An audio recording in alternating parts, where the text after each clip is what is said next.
انسان کو لوتھڑے سے خلق کیا ہے، گوشت کے جلے ہوئے لوتھڑے سے اسے خلق کیا ہے. خلق الانسان من علق. اقرأ وربک الاکرم. اس رب کے نام سے وہ دوبارہ دو، پہلے اقرأ کہا پھر دوبارہ کہا، پہلے بھی رب کہا پھر دوبارہ رب کہا. اقرأ وربک الاکرم. اس رب کے نام سے پڑھو جو کریم نہیں ہے، اکرم ہے. کریم اور ہوتا ہے، اکرم اور ہوتا ہے. خدا کریم بھی ہے، خدا اکرم بھی ہے، خدا کبیر بھی ہے، خدا اکبر بھی ہے. اب یہاں دھوکہ یہ تھا تو خدا اکبر ہے تو سب سے بڑا ہے، وہ سب سے بڑا نہیں ہے. اگر یہ کہیں کہ سب سے بڑا ہے تو اس کا مطلب یہ ہوا کہ کچھ اور بڑے ہیں جنہیں ہم نے مانا ہے، اس سے بڑا اسے مان رہے ہیں. نہیں، خدا سب سے بڑا نہیں بلکہ خدا ہی بڑا ہے اور کوئی بڑا نہیں. صلوات محمد.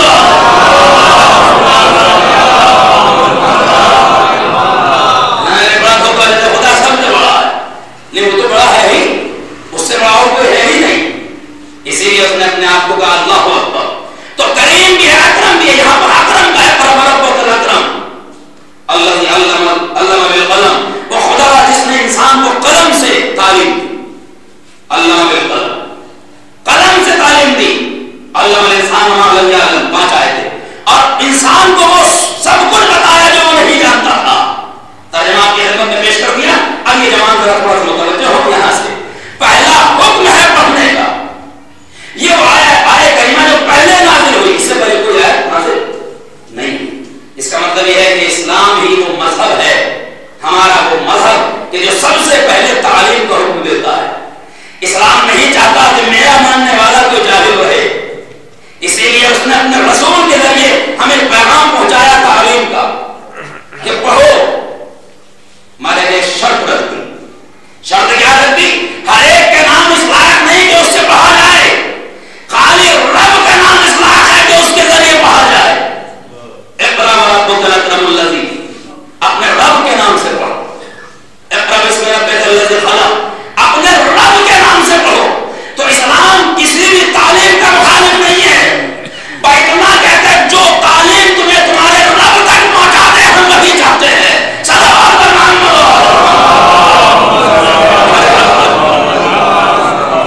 اقرأ بسم ربک الذی، وہ تعلیم جو تمہارے رب تک پہنچا دے. اگر میڈیکل تعلیم اس لیے حاصل کی کہ تمہارے رب تک پہنچا دے تو کوئی حرج نہیں، اس لیے کہ اس میں رب کی رضا شامل ہے. اس لیے علاج کر رہے ہیں کہ میرا پروردگار خوش ہو. ظاہر محنت کا پیسہ تو لے نہیں ہے، وہ تو ممکن ہی نہیں جب وہ خود بندے کو محنت کا اجر دیتا ہے. نماز پڑھو گے یہ اجر، روزہ رکھو گے یہ اجر، خالی سوچ لو گے کہ اچھا کام کرنا ہے تو اجر. تو جو اجر کا اتنا زیادہ محتاج اجر کے سلسلے میں، تو اس میڈیکل تعلیم اس لیے حاصل کی خدا راضی ہو جائے. آواز آئے گی یہی وہ تعلیم ہے جس سے رب تک پہنچے. انجینئرنگ کی تعلیم اس لیے حاصل کی رب تک پہنچ جائے، یہی رب اسلامی تعلیم ہے جو تعلیم انسان کو اپنے رب سے قریب کر دے. اور وہی تعلیم وہ ہے جس کا مطالبہ خود پروردگار عالم کر رہا. نہیں، بات ایسے واضح نہیں ہوگی. ایک آیت کا سہارا لے لو تو شاید بات واضح ہو جائے. انما یخشی اللہ من عبادہ العلماء، اللہ سے صرف وہ ڈرتے ہیں جو صاحبان علم ہیں. اس میں کہیں ہے کہ صاحب وہ تعلیم کی جو مدارس میں ہوتی ہے، وہ تعلیم جو انسان کو ٹوپی اور شیروانی کا مالک بنا دیتی ہے، وہ تعلیم جو انسان کو امامت دلا دیتی ہے. نہیں، خالی علم کہا. اس کا مطلب یہ ہے جب علم آ جاتا ہے تو انسان اپنے رب سے ڈرنے لگتا ہے. وہاں بھی یہی کہا جا رہا ہے کہ اپنے رب کے نام سے پڑھو جو تمہیں اپنے رب سے قریب کر دے، جو تمہیں رب سے قریب کر دے. اب صاحبان علم بیدار ہو چکے ہیں. ایک فضا ہو دے دوں، یہ قرآن کی فضا ہو بلاغت کا اعجاز ہے. عزیزو، تھوڑا سا روک کے بات کہنا چاہوں گا. قرآن کل بھی معجزہ تھا، قرآن آج بھی معجزہ ہے، قرآن کل بھی معجزہ رہے گا. یاد رکھیے، خالی ایک قرآن معجزہ نہیں ہے بلکہ قرآن کے حروف بھی معجزہ ہے. ایک ایک حرف قرآن کا معجزہ ہے. آپ کہیں گے حروف کیسے معجزہ ہیں؟ تو میں آپ کے سامنے چھوٹی سی وضاحت کر دوں. قرآن میں 3,33,670 حروف ہیں. ان میں سے ہر ایک حرف معجزہ ہے. یعنی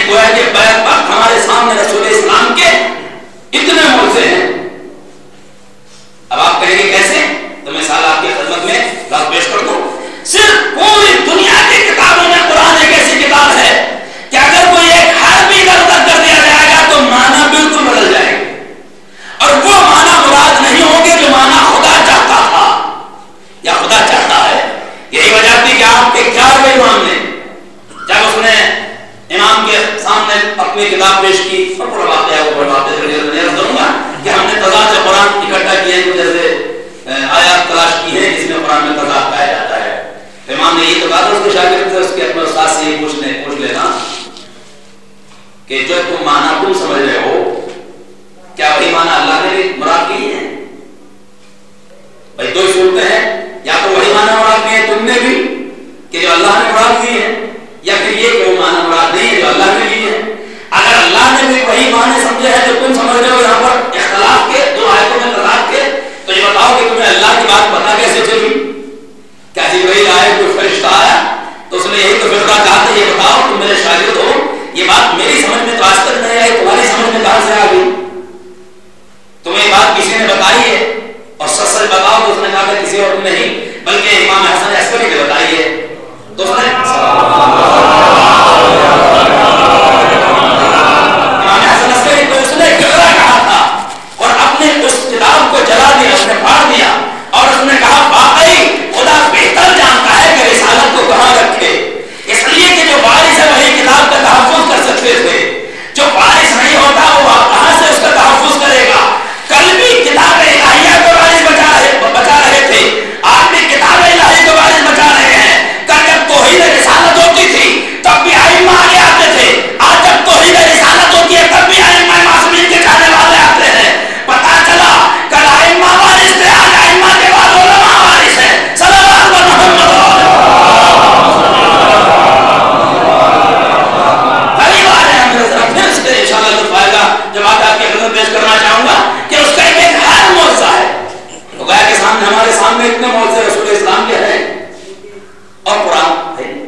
خاندان میں بھی ظاہر نہیں کیا تھا، مگر اس وقت ابو طالب نے کہا الحمدللہ الذی، اس کا مطلب یہ ہے یہی ہے وہ صاحبان ایمان جن میں ان میں اللہ نے رسول بھیجا تھا، اور کہہ رہے امن اللہ نے احسان کیا مومنین پر۔ بس سوال پیدا یہ ہوتا ہے کہ جب وہ جاہل نہیں تھے تو لوگ کہتے تھے دیکھو اگر صاحب علم ہوتے تو دعویٰ کرتے، مگر کبھی رسول نے دعویٰ ایسا نہیں کیا، علی نے دعویٰ کیا سلونی قبل ان تفضلونی، ساری دنیا جانتی ہے علی نے دعویٰ کیا کہ علی نے دعویٰ کیا پوچھو مجھ سے جو کچھ پوچھنا ہو۔ علی اللہ سمجھ کے میرا نوجوان بزرگ ماشاءاللہ بیدار ہے یہ بات سننے کے، تاکہ یہ بات ہو جائے کیوں آخر ایسا ہے تو ہوتا ہوگا لوگ کہ بھائی رسول نے دعویٰ نہیں کیا علی نے دعویٰ کیا، سلونی قبل ان تفضلونی، مجھ سے پوچھو بات دل میں چل رہی ہے نا، میں بتاؤں گا تمہیں قبل اس کے کہ تم مجھے کھولو، میں زمین کے راستوں سے بہتر آسمان کے راستے جانتا ہوں، یعنی ان راستوں کو اور اچھی طریقے سے بتاؤں گا۔ عزیزان گرامی آپ ذرا غور کریں، صاحبان علم موجود ہے الحمدللہ۔ ابھی 15 دن پہلے کی بات اخباروں میں خبر آئی تھی، سائنٹسٹ بڑے خوش تھے کہ ہم نے ایک اور سیارے کا پتہ لگا لیا ہے جو ہمارے موجودہ نظام سے جو اس وقت نظام شمسی چل رہا ہے، یہ سولر سسٹم، اس سے 44 سال دوری، وہ بھی دوری یعنی جو نور کی روشنی کی رفتار ہے اس سے 44 سال دوری پر ایک مزید اور نظام ہے ایسا، اس میں بھی سورج ہے، اس میں بھی سیارے ہیں، اس میں بھی زمین ہے، اور آج ہم نے اس کا پتہ لگایا، بڑے خوش ہیں یہ آسمان والے۔ اب آپ نے یہ کتنی دور ہے ان کی نظر، خوشی کا اظہار، اور ایک تو نہیں، اس سے پہلے ہم نے 800 ایسے سسٹم کا پتہ لگا لیا، یعنی وہ ہے کہ 801 والا سسٹم تھا، ابھی 15-20 دن پہلے کی خبر تھی، میں نے پڑھا اخبار میں، یہ زمین پر نہیں ہے، یہ کہاں ہے؟ آسمانوں پر، بھی مجبوری ہے ہماری کہنا، آسمانوں پر کہنا ہماری مجبوری ہے، اس لیے کہ اس سے زیادہ ہماری نظر آگے ہے ہی نہیں، اور کہہ رہے کہ ہم نے پتا لگا، علی کیا کہہ رہے کہ مجھ سے پوچھو ہم زمین سے زیادہ آسمان کے راستے جانتے ہیں، کاش کل ہی کوئی پوچھ لیتا مولا اس سسٹم سے علاوہ بھی کوئی اور سسٹم ہے، اگر کوئی پوچھتا تو علی کہتے، اور کہا بھی ایک نے پوچھ لیا مسجد کوفہ میں، یا علی اس آسمان کے علاوہ کوئی اور آسمان کہاں ہے؟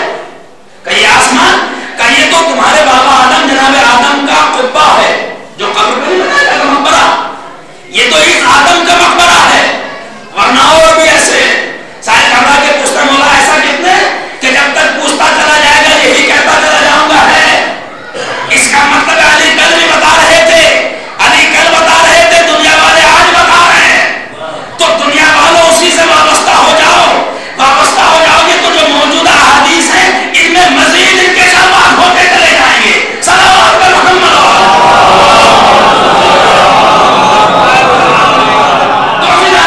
علی نے فرمایا مجھ سے پوچھو، رسول نے نہیں کہا، الحمدللہ اتنے لوگ یہاں موجود ہیں اور دور تک آواز بھی جا رہی ہوگی، اگر کسی نے آپ میں سے پڑھا ہو سنا ہو کہیں کہ بھائی مولا پیغمبر اسلام نے بھی فرمایا سنونی قبل ان تفضلونی، مجھے آپ ضرور بتائیں، کسی نے نہیں سنا، آج تک کہیں نہیں ہے کہ رسول نے کہا ہو، مجھ سے پوچھو، تو کیا معذاللہ رسول جائے ہو گئے؟ کہیں آپ بھی جانتے، تو پھر ہم نے کہا آگے وجہ کیا ہو سکتی ہے؟ کہ رسول کہہ بھی نہیں سکتے، رسول کی مجبوری تھی، ہمارے پر کیا مجبوری تھی؟ کہ پہلی مجبوری تو یہ، کہ جب کوئی سائل سوال کرتا ہے یا رسول اللہ اس سوال کا جواب کیا ہے، تو آپ نے سورہ بقرہ پڑھا ہے، قرآن کا پہلا ہے رسول کی زبان پر، وَمَا يَنطِقُ عَنِ الْهَوَىٰ إِنْ هُوَ إِلَّا وَحْيٌ يُوحَىٰ، میرا حبیب جب تک بولتا ہی نہیں کہ جب تک وحی نہ آ جائے، جب تک نہیں بولتا ہے جب تک کہ اس کے اوپر وحی نہ آ جائے، کوئی سائل سوال کرتا تو رسول وحی الہی کے منتظر رہتے، یہ تو طے کے رہتے، اس لیے کہ قرآن میں پہلے کہتے ہیں یہ جب تک نہیں بولیں گے جب تک کہ ہم اشارہ نہ کر دیں۔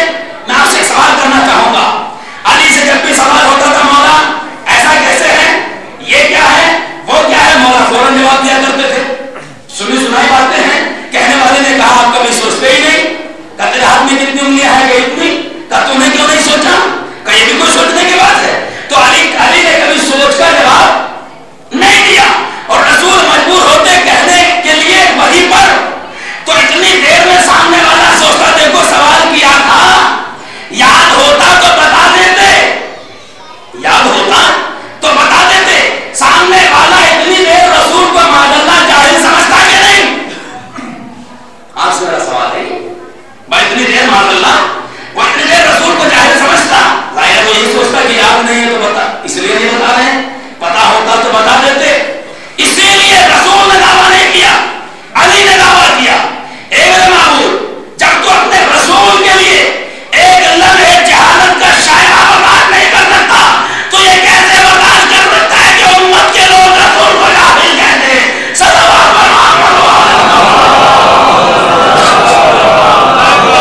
ویسے غلام ہوں.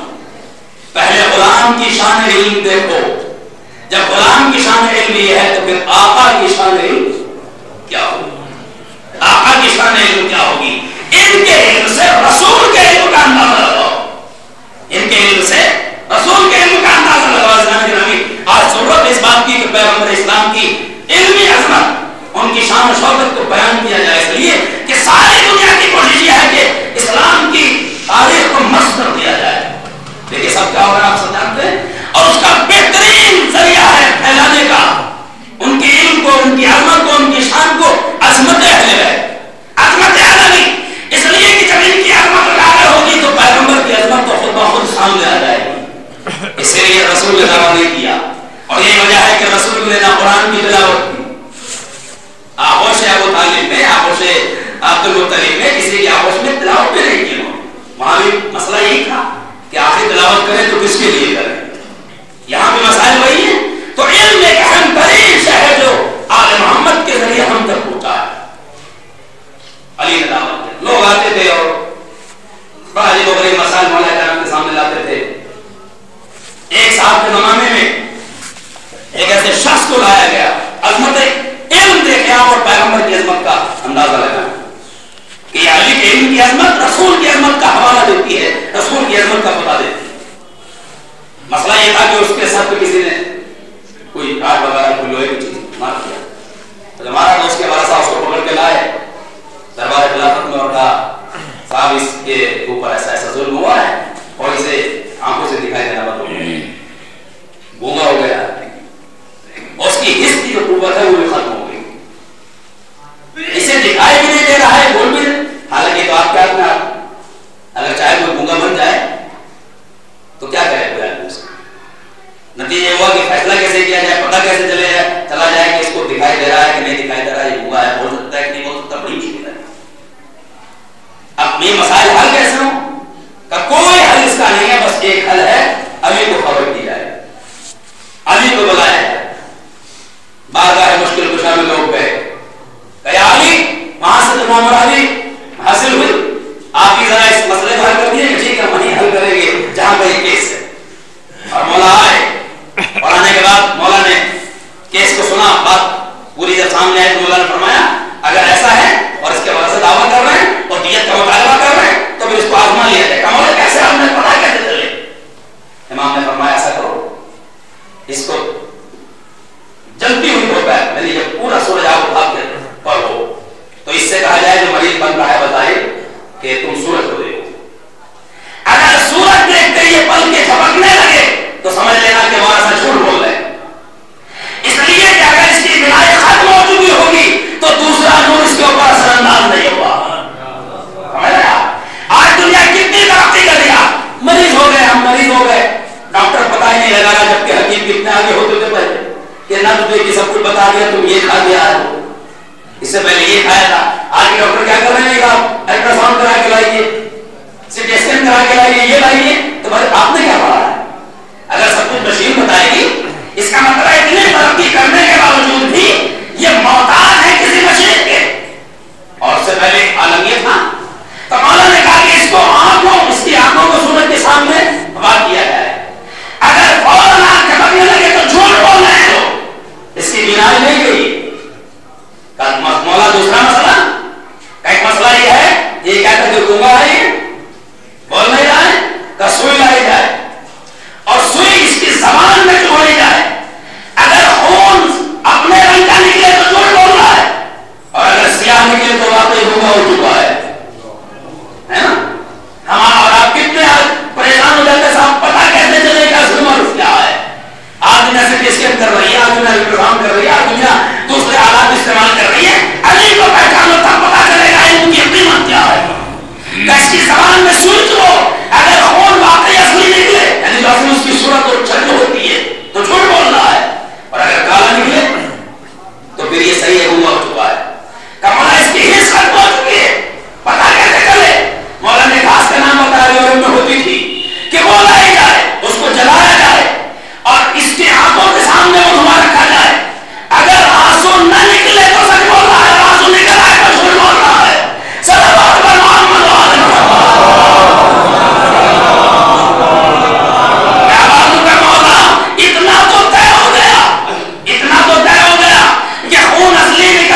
ان کے نام سے تعلیم حاصل کی جائے گی جو رب سے قریب کر دیتے ہیں، تو وہی تعلیم اسلامی تعلیم ہوگی، وہی تعلیم قرآنی تعلیم ہوگی۔ بس ایک مسئلہ یہ ہے کہ اس نے شرط رکھ دی اپنے نام کو بیچ میں لا کر۔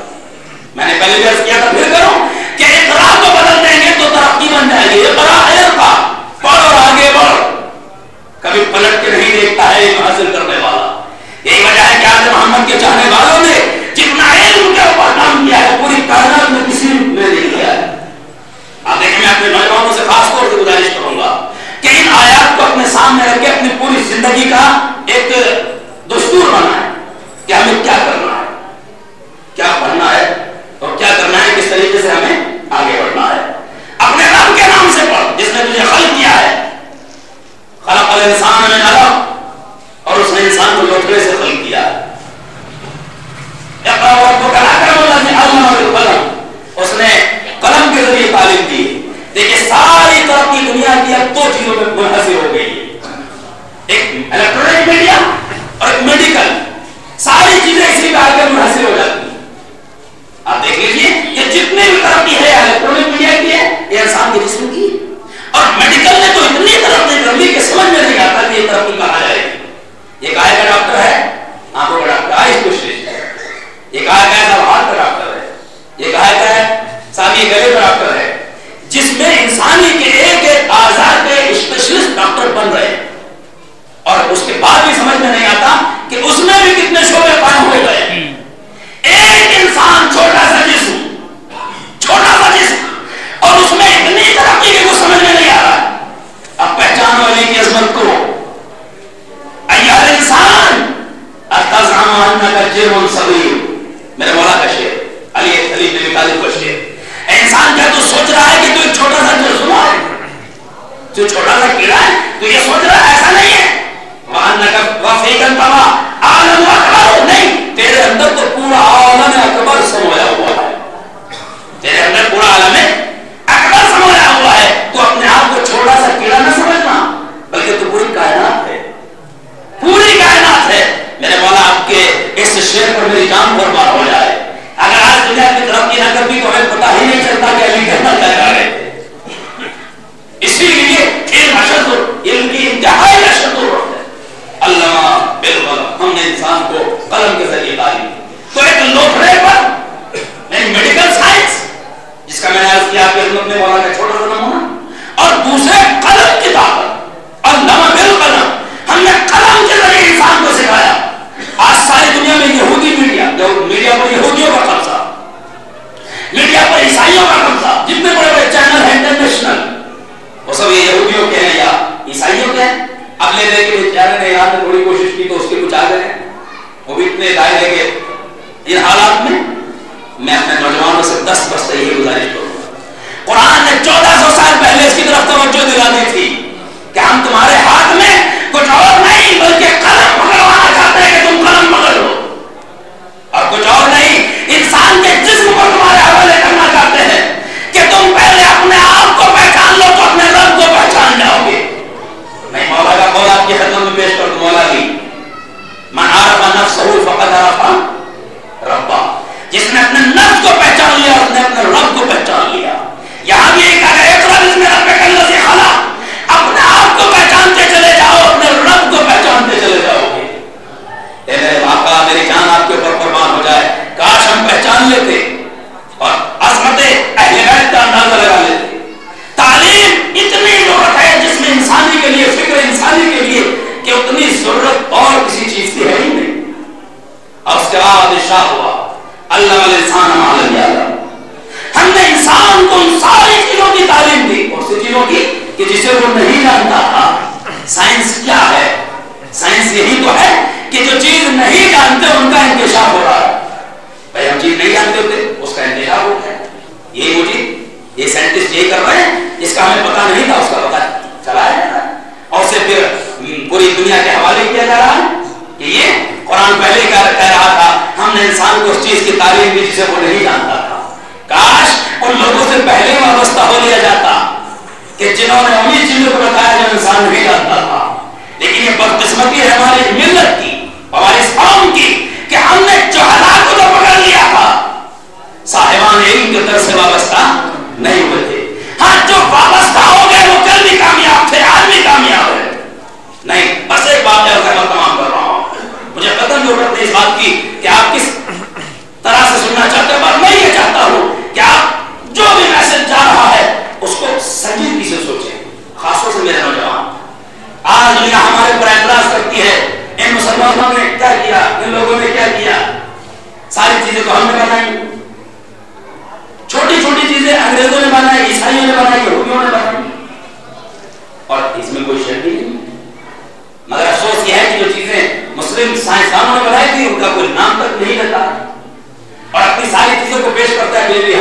مائک ہم نے بنایا, ریڈیو کے موجود ہم ہیں, موبائل کے موجود ہم ہیں, ٹیلی فون کے موجود ہم ہیں, اور فلاں چیز کے موجود ہم ہیں. اور شاید یہی وجہ کی جس چیز میں سب سے زیادہ ترقی دنیا نے کی اس طرح کی چیزوں میں سے وہ ایٹم بم.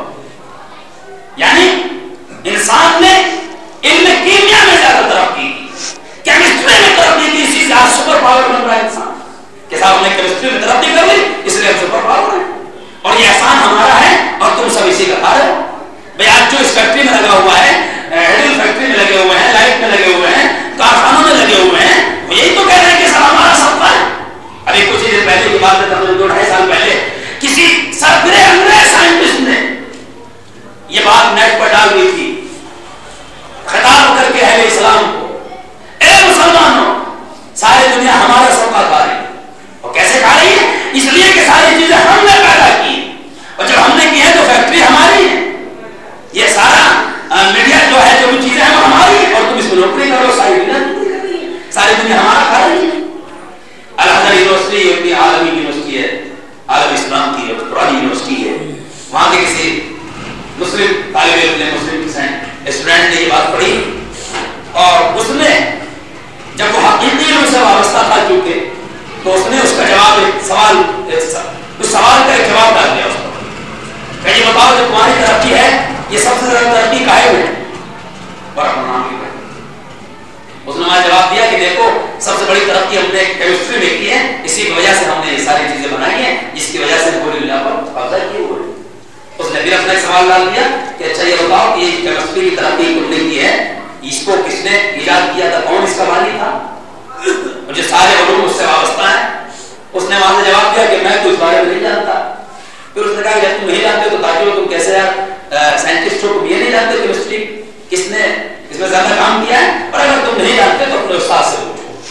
اس کا مطلب ہے کہ جب انسان پھنستا ہے تو قرآن کی وہی آیت پڑھتا ہے, فَاسْأَلُوا أَهْلَ الذِّكْرِ إِن كُنتُمْ لَا تَعْلَمُونَ. اگر نہیں جانتے تو صاحبان ذکر سے پوچھو. تو پتہ یہ لگا لیا جائے صاحبان ذکر ہیں کون. صاحبان ذکر اور کوئی نہیں ہے, صاحبان ذکر وہی ہے جو قرآن مجید کی اور آیات الہیہ کی صحیح تفسیر کریں گے. اور ابن عباس جیسا شخص بھی یہ کہتا ہوا نظر آئے گا, میں علی کا ادنا شاگرد ہوں, میرا علم علی کے علم کے برابر قطرے سے لکھا ہے. صلی اللہ علیہ محمد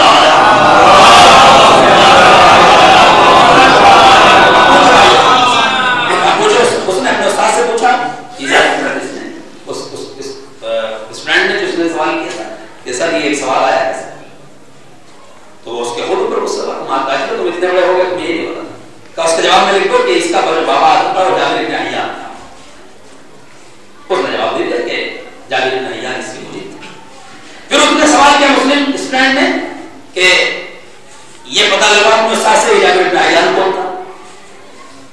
اس نے پھر سوال کیا, پھر اس نے جواب دیا کہ یہ محمد مصطفیٰ جو مسلمانوں کے نبی ہیں, ہم پروفٹ ہیں, ان کے نبیوں میں سے آخری نبی ہیں, جو ان کو مانتے ہیں, کلمہ پڑھتے ہیں, انہیں کے جانشینوں میں سے چھٹا جانشین یہ شخص تھا اور یہ جابر کا استاد تھا. اس نے اپنے حساب سے, یعنی امام جعفر صادق جو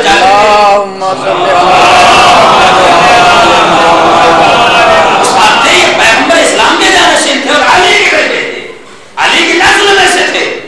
اس نے وہ سوال کا جواب اس نے دے دیا کہ یہ جابر بن حیان جو تھے یہ چھٹے امام, مسلمانوں کے ایک امام ہیں, چھٹے امام, یہ نام ہے, ان کے شاگرد تھے اور وہ علی کے بیٹے تھے. اب اس نے سوال کیا, تو اس کا مطلب یہ ہوا, اس کا مطلب یہ ہوا کہ اگر وہ نہ ہوتے تو یہ علوم نہ ہوتے, یہ علوم نہ ہوتے, اور یہ علوم نہ ہوتے تو یہ ترقیاں نہ ہوتی. جب یہ ترقیاں نہ ہوتی تو تمہیں یہ کہنے کا حق نہیں ہے کہ ساری دنیا ہمارا صدقہ کھا رہی ہے. ہمیں یہ حق ہے کہ ساری دنیا کے امام کا صدقہ کھا رہی ہے.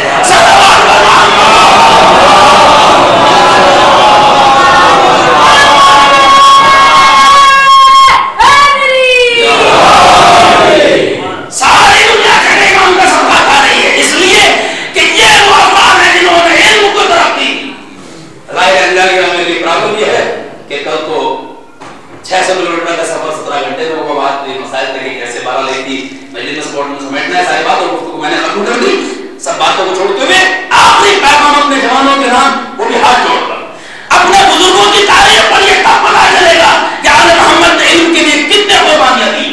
تو جب اس نے نے یہ سوال کا جواب دیا کہ اس کا مطلب یوں کہو کہ ہمارا صدقہ کھا لیا پوری دنیا. عزیزو اس کو واقعی بنا دیجیے کہ ہمارا صدقہ کھا رہی ہے. یعنی ہم ہر چیز میں ہر چیز میں آگے ہو جس چیز کے ذریعے انسان کی ترقی ہو, اسے وہ چیز خدا تک پہنچا دے, اسے وہ چیز خدا تک پہنچا دے. اس لیے کہ ہر علم کا ہدف ذات خدا کی معرفت ہے, ذات آل محمد کی معرفت ہے. اگر علوم سے آل محمد کی معرفت نہیں پیدا ہو رہی تو کوئی کچھ نہیں. لہذا اس کو گلے سے لگا دی. تو یہ کیمسٹری کا علم ہو, نفسیات کا علم ہو, سیاست کا علم ہو, جتنے بھی علوم ہیں ان کا منبع اور رجا اور ان کا ماخذ جو ہے وہ علی کی ذات ہے. شاید یہی وجہ ہے کہ بزرگوں نے یہ کہہ کے بات ختم کر دی ہے کہ دنیا کا کوئی علم ایسا نہیں ہے جس کی ابتدا اور جس کی انتہا علی پر نہ ہو. نہیں, آپ کہیں گے ابتدا تو ہو سکتی ہے, انتہا کہاں ہوگی؟ بھائی ابتدا تو ہو سکتی ہے لیکن انتہا کہاں ہوگی؟ کہنے والا یہ بھی کہنا چاہتا ہے کہ ابتدا بھی انہیں سے ہوگی اور جب ہم اس کی انتہا سوچ لیں گے تو اس میں پہلے ہی ہمیں آگے ملیں گے. یعنی انتہا بھی انہیں پر ہے, ابتدا بھی انہیں پر ہے. میں آپ سے پھر یہ گزارش کروں گا, ہم اندازہ لگائیں اور خاص طور سے ملت جعفریہ کے ان سائنٹسٹ, وہ علماء, وہ شعراء, وہ علماء کہ جنہوں نے اپنے خون سے اور اپنی روشنائی سے اس ملت کا تحفظ کیا ہے, ان کے لٹریچر کو پڑھیں اور پتہ لگائیں کہ آخر یہ دین کس وجہ سے پھیلا. یہ دین صرف عظمت آل محمد اور ولایت آل محمد کے سائے میں پھیلا. اور میں یہاں پر ایک بات اکثر کہا کرتا ہوں, امام حسین نے فقرہ کہا تھا کربلا کے مقتل میں, میرے شیعوں جب بھی ٹھنڈا پانی پینا تو میری پیاس سے یاد کرنا, میرے پیاس سے یاد کرنا. امام نے لفظ معاذ فرمایا تھا. مسائل کی طرف گریز بظاہر ہے لیکن میں آپ کو اس جملے کی طرف ضرور توجہ دوں گا. شیعتی ماری چلے تو معاذ بن فذکرونی, میرے پیاس کو یاد کرنا جب ٹھنڈا پانی پینا. اور ہمارے بڑی عجیب و غریب تشریح کی ہے, یہاں ٹھنڈے پانی سے مراد یہ پانی تو ہے ہی, لیکن اصل میں مائع عذب علم کے گوشوں کو کہا جاتا ہے. یعنی امام کہنا یہ چاہتے ہیں کہ جب بھی تمہارے سامنے کوئی ترقی آئے تو سمجھ لینا حسین کا صدقہ ہے. آپ کہیں گے کیسے؟ وضاحت کر دو تھوڑی سی, اگر آپ اجازت دیں تھوڑی سی وضاحت. آپ ہسٹری, اسلامی ہسٹری اٹھا کے دیکھیں, سائنس کی ہسٹری, کیمسٹری کی ہسٹری اور دوسرے علوم کی ہسٹری, یہ ہمیں ملتی ہے باپ کا بڑا دیوا. جب اہل بیت کے چاہنے والوں کو انتہائی ٹارچر کیا جاتا تھا, جب ان کو قید خانوں میں ڈالا جاتا تھا, جب ان کے کپڑوں کو اتار دیا جاتا تھا, عالم کیا تھا؟ عالم یہ تھا کہ سیدانیاں جن کے پاس صرف کئی خواتین کے پاس ایک لباس ہوتا تھا, ایسا بھی مرحلہ ہے دنیا میں, حجاج ابن یوسف ثقفی کے زمانے میں خاص طور سے. تو عالم یہ تھا کہ ایک لباس پہن کے ایک نماز پڑھتی تھی, پھر وہ لباس پہن کے دوسری خاتون نماز پڑھتی تھی. ایسے قید خانوں میں ڈال دیا جاتا تھا آل محمد کو, خاص طور سے حسنی امام حسین کی اولاد کو, خاص طور سے یعنی بچی ہونے کی اولاد تھی. تو عالم یہ تھا کہ وہ لوگ, ان کو کیسے پتا کہ ماہ رمضان کب آیا, ان کو کیسے پتا کہ ظہر کا وقت ہوا, ان کو کیسے پتا کہ مغرب کا وقت ہوا, اس لیے کہ اندھیرا رہتا تھا. تو سسٹم کیا بنا رکھا تھا؟ یہ میرا آپ سے ہاتھ جوڑ کے نوجوانوں سے گزارش ہے کہ ذرا ان کی سیرت کو دیکھیں, انہوں نے کس طریقے سے دین کو بچایا. تو کرتے کیا تھے؟ ہوتا یہ تھا کہ جو حافظان قرآن, الحمدللہ خاندان آل محمد میں سبھی ان کے گھر قرآن نازل ہوا تھا, تو قرآن کی تلاوت کیا کرتے تھے اور یہ پتا تھا کہ اتنا پارہ اتنی دیر میں پڑھا جائے گا. جو اس وجہ سے, اس طریقے سے وہ اوقات نماز کا پتہ لگاتے تھے کہ اس شخص نے اتنے پارے پڑھ لیے, اس کا مطلب ہے کہ جب ہم قید خانے میں آئے تھے تب سے اتنی دیر ہو گئی, یہ نماز کا وقت, ظہر کا وقت آ گیا, یہ عصر کا وقت آ گیا, یہ سورج نکلنے کا وقت آ گیا. اب ظاہر حکم شرعی ہے کہ تھوڑا بہت ڈیفرنس ہے تو خدا معاخذہ نہیں کرتا ہے, پورے بھی معاخذہ نہیں کرتا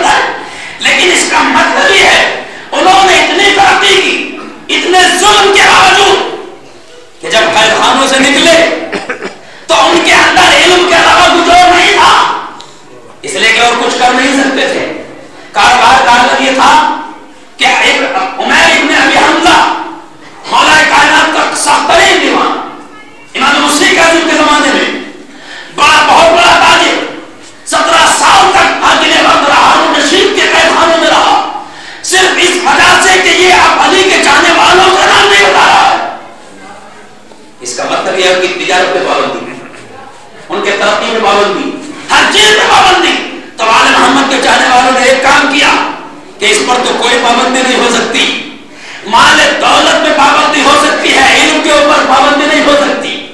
یہ وجہ ہے کہ اس زمانے میں علم پھیلا، کمیت جیسا شاعر پیدا ہوا، دیبل خزائی، سید حمیری اور بہت سارے شعراء، بڑے بڑے علماء، بڑے بڑے حفاظ، یہ پیدا ہوئے اس دباؤ کے تحت کہ جو حکومتوں کی طرف سے دباؤ تھا.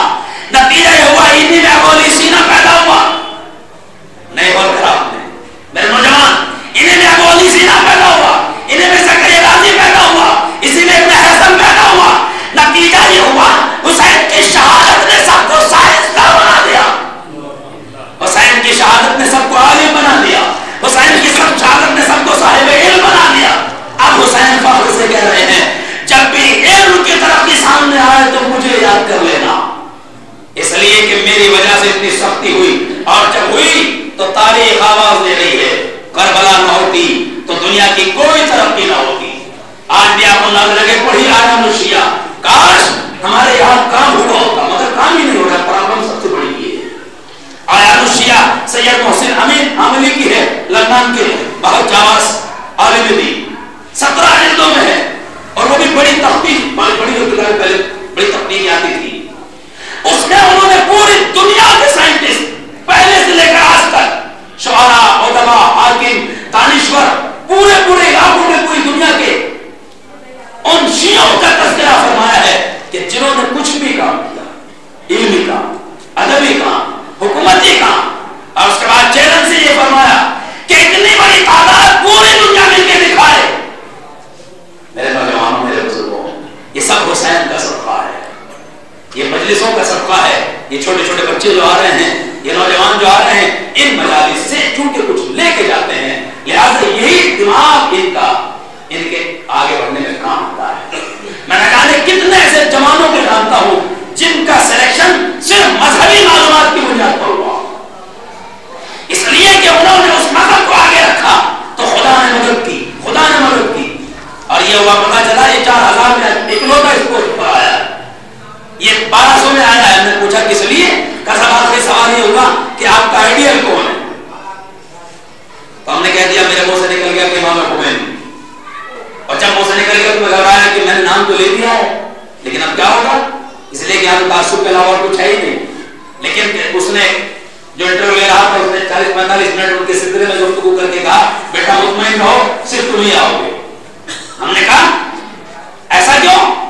اب مالک کی آواز آئی، ہم نے وعدہ کیا اپنے بندے سے تو ہماری طرف 1 قدم بڑھو، ہم تمہاری طرف 10 قدم بڑھیں گے.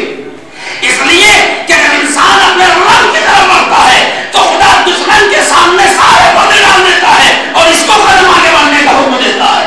اقرا بسم ربک الذی خلق، اقرا ارفع، پڑھ اور آگے بڑھ. حضرات گرامی، شاید یہی وجہ تھی کہ حسین نے جتنے لوگوں کو اپنے ساتھ لیا تھا اس میں سے کوئی جاہل نہیں تھا، سب صاحبان علم تھے. 12 محرم ہے نا آج. حسین کے جتنے ساتھی تھے سہیل عین، حبیب بن مظاہر، مسلم بن اوسجہ، مجھے اس کی قدر پرواہ نہیں ہے کہ میرے بارے میں کیا نظریہ قائم ہو، لیکن میں نے ایک میسج دینا تھا اور اپنے نوجوانوں کو دے دیا. آپ ذرا اندازہ لگائیں، حسین کی اس بات کو ہمیشہ یاد رکھیں. یہ علوم کی ترقی جتنی بھی اپنی ترقی ہے یہ صرف حسین کا صدقہ ہے، ان مجالس کا صدقہ ہے. امام خمینی نے فرمایا، مشہور قول ہے امام خمینی کا، ماہ جداری مزماہ محرم الصفر سے، ہمارے پاس جو کچھ بھی ہے، چاہے وہ حکومت ہو، چاہے وہ علم ہو، چاہے وہ دولت ہو، یہ صرف محرم اور سفر کا نتیجہ ہے.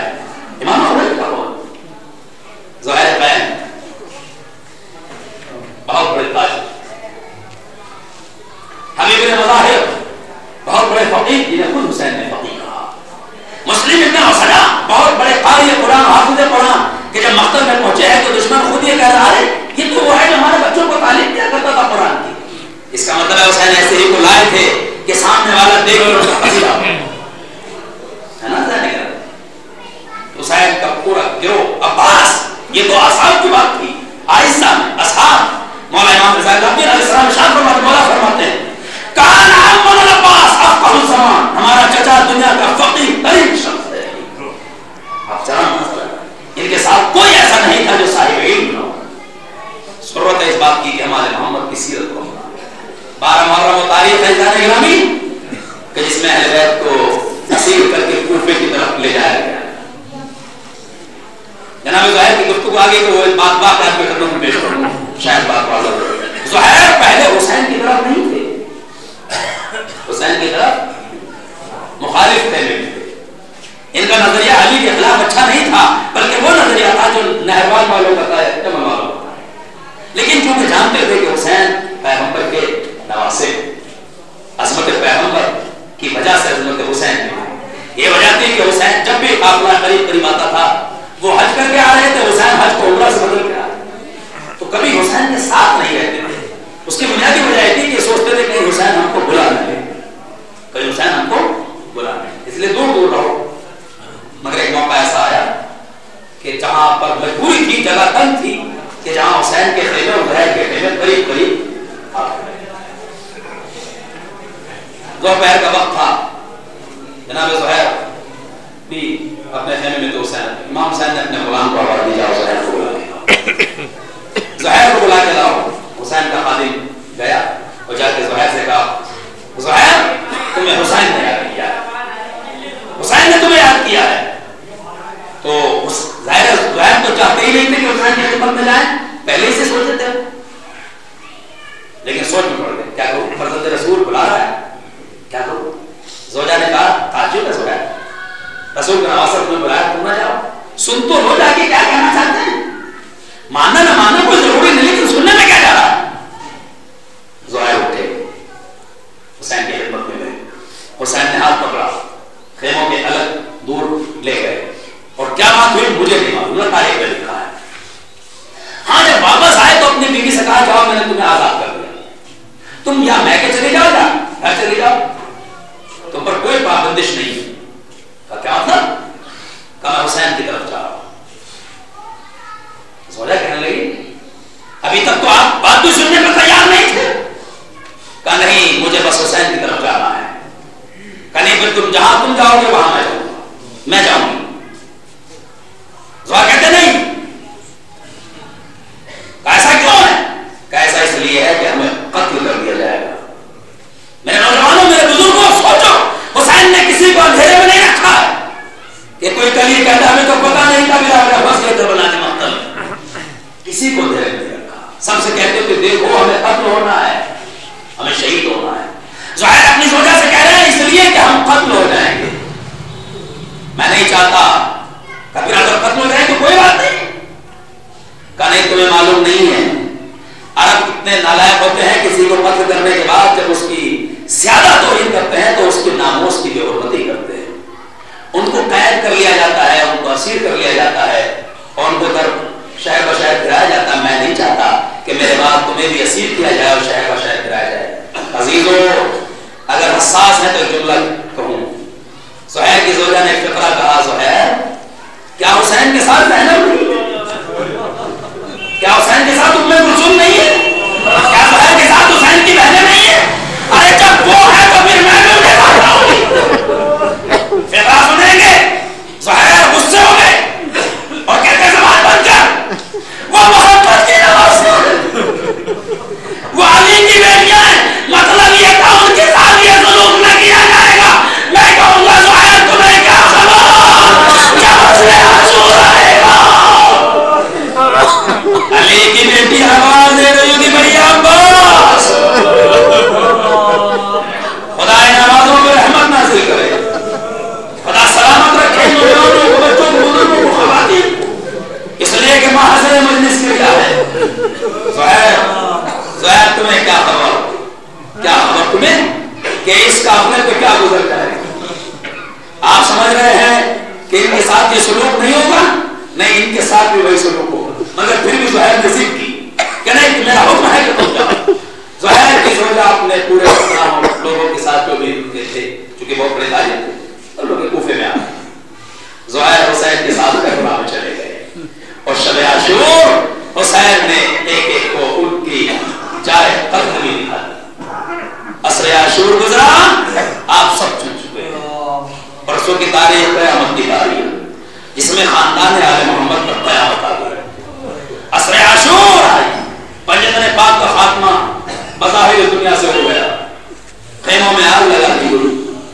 چھوٹے بچے پیاس سے بچے کبھی اس لینے میں جاتے ہیں، کبھی اس لینے میں سے اس لینے میں جاتے ہیں، اور عالم وہ ہے کہ بیوی خود پریشان ہے، کیا کریں؟ ایک ظالم کہتا ہے کہ میں نے دیکھا ایک دراز قد کی بیوی ایک خیمے کے قریب کھڑی ہوئی ہے، اور بار بار خیمے میں آتی ہے لیکن سمجھ میں نہیں آتا کہ کیوں جانا چاہتی ہے۔ میں نے پوچھ دیا بیوی کیا تیری کوئی قیمتی چیز اس خیمے میں رہ گئی؟ کہا نہیں کوئی قیمتی چیز نہیں، مگر سب سے بڑی قیمتی چیز کیا ہے؟ کہ میرا بیمار بھتیجا اس خیمے میں ہے۔ زینب نے سید سجاد کو نہیں بچایا، علوم عالم احمد کو بچایا، شریعت عالم احمد کو بچایا ہے، خاندان عالم محمد کو بچایا ہے۔ بھائی مرتبہ وہ کہتا ہے غالب میں نے دیکھا وہ بیوی اپنے کمر پر کسی نوجوان کو لانے میں نکل رہی ہے۔ میں سمجھ گیا کوئی اور نہیں اس کا بھتیجا۔ خیمے جل گئے، شام غریب آئی، قیامت کی شام، وہ رات بھی گزری، 11 محرم آئی، اور جب 11 محرم آئی تو ظالموں نے کیا کیا؟ بڑا عجیب و غریب لمحہ ہے اور اس کو سنائے بغیر میں آگے نہیں بڑھ سکتا، اس لیے کہ آج کی تاریخ تک مجھے پہنچنا ہے خالی اشارہ دے کر۔ 11 محرم وہ غم کی تاریخ جس میں اہل حرم کا پورا خاندان قتل ہو چکا ہے۔ ظالموں نے کیا کیا؟ اپنے کشتہائے نجس کو دفن کر دیا، روایت بتاتی ہے سب کو دفن کر دیا گیا، اور پھر ایک حکم یہ دیا گیا کہ ان لوگوں کے اوپر، ان کی لاشوں کے اوپر گھوڑے دوڑائے جائیں۔ تو روایت میں تو یہاں تک ملتا ہے کہ جب گھوڑے دوڑائے گئے تو بہت سارے لوگ ایسے نکلے کہ جنہوں نے حسین کے اصحاب کے لاشوں کو ہٹا لیا، یہ کہہ کر یہ ہمارے قبیلے کا، ان کے قبیلے نے کہا وہ ہمارے قبیلے کا، ہم اس کو پامال نہیں ہونے دیں گے۔ کسی نے کہا زہیر ہمارے قبیلے کے، ہم ان کو نہیں اس طرح سے ہونے دیں گے۔ ہر ایک یہاں تک کہ حسین کے خود اعزاء کے لاشوں کو ڈھکا دیا گیا، اس لیے کہ ان کے بھی رشتہ دار نکل آئے۔ ظاہر رباب جس خاندان کی تھی اس کے افراد بھی یہاں سے، لیلہ جس خاندان کی تھی اس کے ان کے افراد بھی یہاں تھے۔ پر روایت بتاتی ہے حتیٰ کہ علی اکبر کے لاشیں بھی اٹھا لیا گیا۔ اب جب دیکھا فضا نے سارے لاش اٹھا لیے گئے تو دوڑ کے زینب کی خدمت میں آ گئی۔ اے زینب غضب ہو گیا، کیا کیا ہوا؟ کہ سب کے لاشیں ہٹا لیے گئے، حسین کا لاشا کسی نے نہیں اٹھایا۔ عزیز و حسین کا لاشا کسی نے نہیں اٹھا، اس لیے کہ حسین کا نام عربی نہیں ہے، حسین کا نام علی کی بیٹی کے سر پیٹ لیا اور مدینے کا رخ کیا۔ نانا اے نانا آپ کے جنازے پر ملائکہ نے نماز پڑھی، مگر ہاں حسین، یہ حسین ہے جو خاک و خون میں بنتا ہے۔ لاشے پر گھوڑے دوڑا دیے گئے اور کچھ ایک دن آرام کیا گیا، یعنی 11 محرم میں یہ سارے کام نپٹا کے اب یہ قافلہ چلا۔ توجہ سے بجائے رسول اللہ جانے گئے تھوڑی دیر کی زحمت، قافلہ چلا، 12 محرم آئی، قافلہ چل رہا ہے، بیویوں کی کوئی خواہش پوری نہیں۔ بیویوں نے کہا کم سے کم چادریں تو ہمیں دے دو، کہ جو چیز لوٹ لی جاتی واپس نہیں کی جاتی۔ اچھا ہم خود سوار ہو جائیں گے کہ کچھ نہیں، برستے ہوئے تازیانوں پر بیویوں کو سوار کرایا گیا ان کے ذریعے۔ اور جب قافلہ چلا تو بیویوں نے ایک فرمائش کی۔ فرمائش کیا تھی؟ اگر تم کچھ نہیں مان رہے ہو تو بھائی اتنا اور احسان کرو ہمارے اوپر کہ ہمیں وہاں سے گزارا جائے جہاں ہمارے شہداء کے لاشیں پڑے ہوئے ہیں۔ کیوں؟ اس لیے ہم چاہتے ہیں کہ اپنے اعزاء سے، اپنے بھائیوں سے، بچوں سے، بھتیجوں سے آخری بار رخصت ہو لیں، اس لیے کہ اہل حرم میں یہی سوچ رہے ہیں کہ اب ہمیں یہاں آنا نصیب نہیں ہوگا، یہ کہاں لے جائے کیا ہو؟ کہا ٹھیک ہے۔ روایت بتاتی ہے کہ وہاں سے اس قافلے کو گزارا گیا، ہر ایک بیوی اپنے اپنے ورثاء کی لاشوں پہ گر گئی، رباب اصغر کے چھوٹے سے لاشیں پہ گر گئی، ام لیلہ اکبر کے لاشیں پہ گر گئی، ام فروا قاسم کے لاشیں پہ گر گئی۔ جب زینب بھائی کے لاشیں کے قریب آئی تو مقتل کی روایتوں میں عجیب و غریب روایت ملتی ہے کہ شہزادی نے دیکھا کہ سید سجاد جو اونٹوں کی مہار پکڑے ہوئے آگے آگے جا رہے تھے، ان کی حالت غیر ہو گئی۔ بیوی نے دیکھا میرے بھتیجے کی حالت غیر ہے، بس سوچا کہ ایسا نہ ہو کہ اس کی روح پرواز کر جائے، اپنے آپ کو اونٹ کے پشت پہ گرا۔ میری مجبوری ہے میں صاحب وہ آپ سکون کے ساتھ پڑھتا ہوں تاکہ لوگوں کے ذہن بچوں کے ذہن تک پہنچ جائے۔ اپنے کو زینب نے اونٹ کے ننگے پشت پہ گرا دیا، اور جب گری زینب بھائی کی لاش پر تو سید سجاد چونکے، اے شہر پھوپھی اماں یہ کیا ہوا؟ کہا بیٹا کچھ نہیں، یہ بتاؤ تمہارے چہرے پر کیوں اڑ رہا ہے؟ پھوپھی اماں آپ کو بھی بتائیے جس کا 25 سال کا قریب جوان بیٹا زندہ ہو، اس کے باپ کا لاشا ایسے ہی پڑا ہوا ہو، اس سے برداشت نہیں ہوا. بالی کی بیٹی نے ڈھارس دی، سینے سے لگایا، اے بیٹا گھبراؤ نہیں. میں نے نانا سے سنا ہے، بابا سے بھی سنا ہے کہ میرے بھائی حسین کا مزار بنے گا، لوگ آیا کریں گے، یہاں پر ایک شہر آباد ہوگا. زینب نے سید سجاد کو ڈھارس دی ان کو اپنی صحیح حالت میں لانے کے لیے، اور جب تسلی دے دی تو تھوڑی دیر کے بعد خود زینب کی حالت غیر ہو گئی. اور جب حالت غیر ہوئی تو پوچھ لیا سید سجاد نے، پوپی اماں ابھی تک تو مجھے سمجھا رہی تھی، اب آپ کو کیا ہو گیا؟ کہا بیٹا ایک بچپن کی بات یاد آ گئی، میں سادے خانہ میں سو گئی تھی ہمارے طبق سے، صبح کا وقت تھا تو میری آنکھ کھلی، سورج نکل چکا تھا تو میں نے عجیب منظر دیکھا، میرا یہ بھائی اپنی اماں کا سایہ میرے جسم پہ کیے ہوئے ہے، مجھ سے برداشت ہوا، یہ میرا بھائی میرے لیے اتنا کرا، آج سر پہ چادر بھی نہیں، جزاکم خیر الجزا، میرے سر پہ چادر بھی نہیں چھوڑا. زینب کو تسلی، قافلہ آگے رہا، قافلہ آگے رہا. 12 محرم کو قافلہ سوا چلا اور جب شام ہوئی تو کوفے کے قریب پہنچا. آج کی تاریخ 12 محرم، کوفے کے قریب یہ قافلہ پہنچ گیا. روایت بتاتی ہے کہ قافلے کے ذمہ دار نے کہا قافلے کو یہی روکا جائے اس لیے کہ رات ہو گئی ہے. ابن زیاد کا حکم ہے کہ بازاروں کو سجایا گیا ہے، اگر ہم ان کو رات میں لے کے آئے تو انہیں کوئی دیکھے گا نہیں، لہذا صبح اور سورج کے نکلنے کا انتظار کیا جائے. عزیزوں علی کی بیٹی سے پوچھا گیا شہزادی سب سے بڑی مصیبت آپ کے اوپر کہاں گزری؟ تو بیوی نے یہ کہا تھا کہ مجھے جب میں کوفے کے قریب پہنچی اور روک دیا گیا قافلے کو اور یہ کہا گیا کہ جب صبح ہو تب جانا، تو مجھے اپنے بابا کا زمانہ یاد آ گیا جب بابا حاکم وقت ہوئے تھے ظاہری طور سے اور ہم نے مدینے کو چھوڑ کر کوفے بسانے کا ارادہ کیا تھا. تو یہی وقت تھا، شام کا وقت تھا کہ ہم لوگ کوفے کے قریب پہنچ گئے تھے. تو میرے بابا علی نے فرمایا تھا بیٹا حسن قافلے کو یہیں روک دیا جائے، قافلے کو یہیں روک دیا جائے اس لیے کہ تھوڑا سا سورج ہے، جب اندھیرا ہو جائے گا تب اس قافلے کو کوفے میں لانا ہے تاکہ میری بیٹیوں کو کوئی نہ دیکھے. وہ وقت تھا کہ جب بابا نے رات کا انتظار کیا، اب یہ وقت ہے کہ صبح کا انتظار کیا جا رہا ہے. جزاکم ربکم خیر الجزا، جزاکم ربکم خیر الجزا. ارے صبح نمودار ہوئی، قافلے کو کوفے کے بازاروں میں لایا گیا اور جب یہ قافلہ لایا گیا ڈھول بجایا جا رہا تھا، نقارے بج رہے تھے. کون ہے؟ کہ وہی قافلہ آ رہا ہے جس نے یزید کے اوپر عروج کیا تھا. عزیزو 12 محرم نہ ہوتی تو مجھے مذہب پسند نہ پڑتا اور شاید مختصر مذہب پڑتا، لیکن آج کی تاریخ کی مناسبت سے بس آخری بات اور آخری ہے.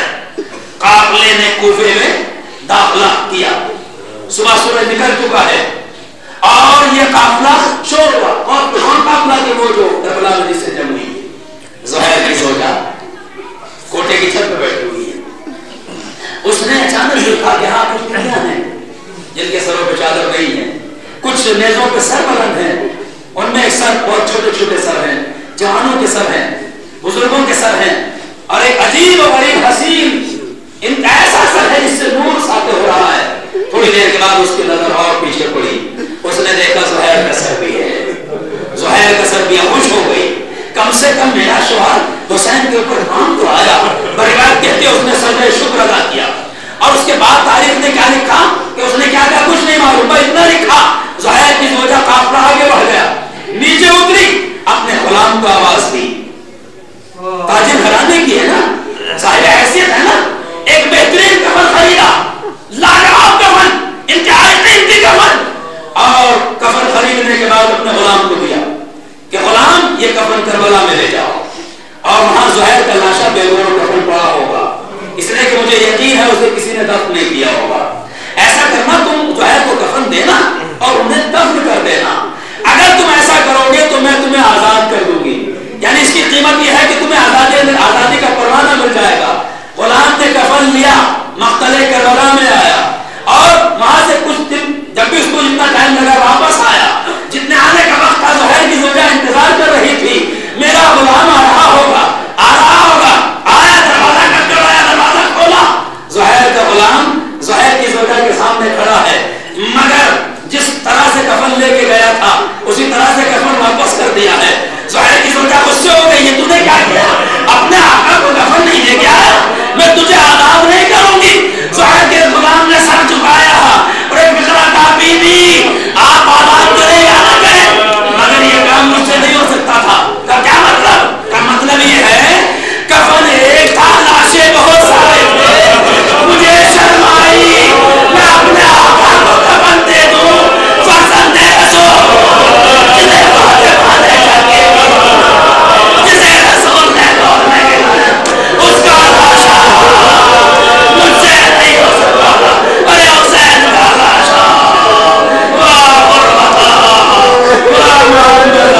إلهي قد الصحراء وأبيها وبعلها وبنيها والسر المستودع فيها